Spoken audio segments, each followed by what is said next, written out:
Well, between the beep of heart monitors and squeak of wheelchairs through the halls, there is a soothing sound occasionally filling area hospitals. David Cohen moved to the Quad Cities in January for a job at Unity Point Health Trinity that focuses on improving patient experiences. And to do that, his instruments aren't a scalpel or a stethoscope. Local 4's Sean Logging joins us in the studio with how he uses his talent to heal. Sean?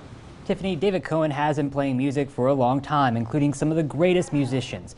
But what he plays right now are all his own works, because in the songs, it's not just about what you hear, but what you feel. It's showtime for David Cohen. I put new strings on, and when the strings are new, it takes them a while to stretch out. And where he takes his instruments is a place few people want to stay. On the 4th floor in room 38 Hello. At Unity Point Health Trinity in Rock Island.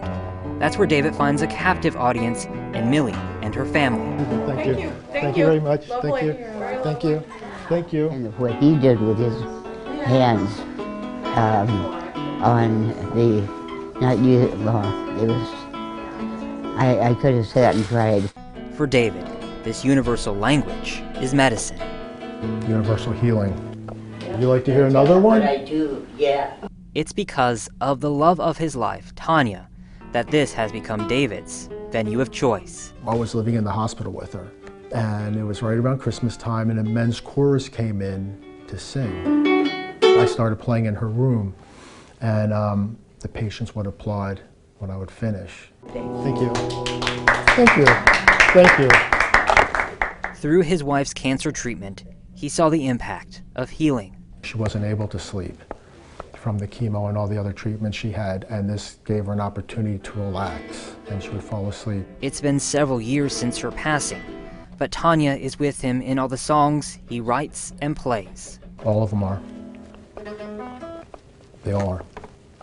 So guitar, bagpipes, Chinese peepaw. His whole soul came out of me like stream of music. He plays. A piece always starts from a feeling that I have, and I have to resolve it. Because each song is healing for him too. It's a form of survival. Thank you. David tells me there are 2 days in particular where he always tries to make sure to play at a hospital, Thanksgiving, Christmas Day, because from his experience, those can sometimes be the loneliest days of all. In the studio, Sean Logging, Local 4 News.